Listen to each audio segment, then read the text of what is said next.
E aí, pessoal, tudo bem? Nós somos alunos do segundo ano do ensino médio do Colégio Concórdia. E hoje estamos aqui para apresentar o trabalho sobre o rádio. Bom, a história do rádio começa no final do século XIX, onde o Guglielmo Marconi, que era um italiano, ele fez a primeira transmissão por telecomunicação a ondas. Só que a partir disso, a corte norte-americana decidiu patentear a criação do rádio e da comunicação por ondas a Nikola Tesla, que foi um grande pesquisador norte-americano também do final e início do século XIX. Com a patenteação do rádio pela Suprema Corte Americana, Guillermo Marconi teve que, para ampliar as suas pesquisas, teve que utilizar ainda 19 partes patenteadas por Tesla, e isso não foi bom para a sua criação. Eu vou falar um pouco sobre a história do rádio e principalmente nas guerras, né? Na Primeira Guerra Mundial e na Segunda Guerra Mundial. O rádio, mais conhecido como jamming, na época, entrou na Primeira Guerra Mundial, mas não teve muita ênfase, porque não tinha muita tecnologia nem recursos para continuar dando sequência à utilização dele. E depois, ao passar do tempo, o rádio volta em 1930, né, para a Segunda Guerra Mundial.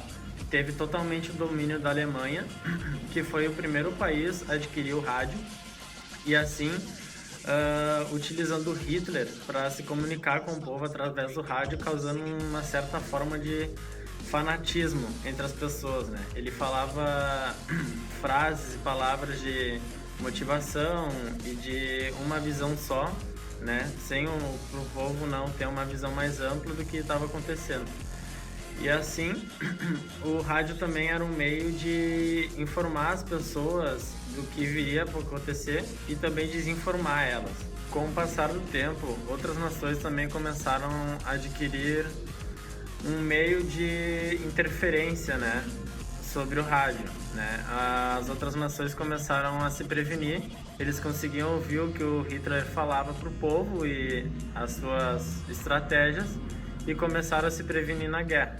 Bom, mas a primeira transmissão de rádio feita no mundo foi aqui no Brasil, aqui mesmo em Porto Alegre, no Rio Grande do Sul, feita pelo padre Roberto Landel de Moura em 1893. Ele também buscava experiências e diversas tentativas para tentar um meio de telecomunicação. E assim, nesse ano, ele conseguiu fazer a primeira transmissão mundial entre o bairro Medianeira e o Morro Santa Teresa, aqui em Porto Alegre. Com isso, hoje o Morro Santa Teresa é referência nacional na comunicação.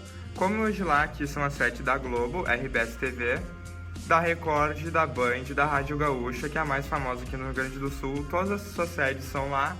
E ainda isso faz com que Porto Alegre seja a capital brasileira da telecomunicação. Bom, uma das maiores contribuições do rádio na nossa vida são as radionovelas. Mas o que são as radionovelas? Bom, Cris, as radionovelas nada mais são que uma narrativa folhetinesca sonora a partir do gênero novela, que eram transmitidas no rádio na época. Isso, e as principais ouvintes dessa radionovela eram as mulheres, claro, como forma de entretenimento. O apogeu do rádio se deu no ano de 1930, quando o Brasil ainda era governado por Getúlio Vargas.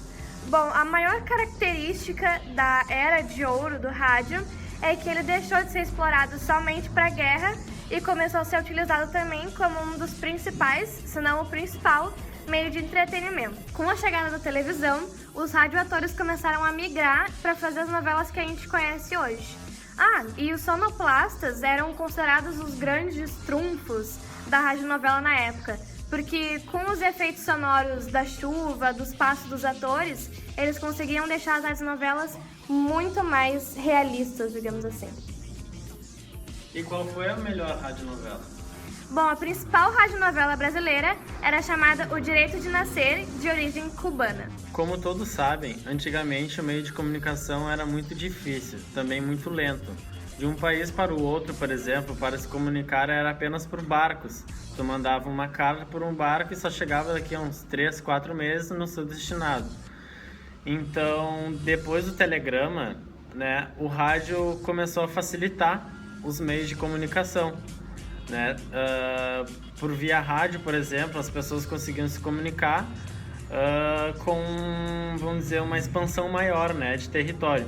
E a maioria das famílias hoje tem rádio em casa, mas também não só em casa, né? O rádio também é muito utilizado hoje para, além de noticiário, ouvir músicas também que acalmam muitas pessoas, e também jogos de futebol, por exemplo, que as pessoas levam rádio, muitas vezes mesmo estando à frente, né, dos jogadores, do gramado, eles utilizam rádio para um meio melhor de comunicação, saber quem está com a bola e etc. também é bastante utilizado no nosso dia a dia.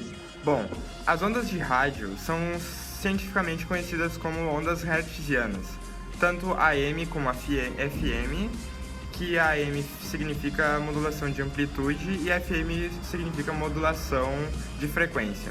A modulação de amplitude, que é a AM, ela é mais comum nos tempos de hoje, que ela é usada para rádios digitais. A modulação de frequência, que também é conhecida como estéreo, era usada antigamente por ter frequência mais alta, mas amplitude mais baixa. Geograficamente, as ondas elas atingem o ponto de 500 a 400 km acima da atmosfera na camada chamada ionosfera. Lá, a onda ela sobe e bate, volta e assim ela fica. E quanto mais forte, ou seja, na modulação AM, ela consegue atingir um volume maior de ondas e ir mais longe. Na modulação FM, como é mais antiga, ela consegue apenas ir algumas vezes e atingir um certo ponto. Então é isso, gurizada. Muito obrigado pela audiência. Se inscreva aqui no nosso canal, né? Se puder, compartilhe. Dá um like nesse vídeo. Então é isso. Valeu! Beijo!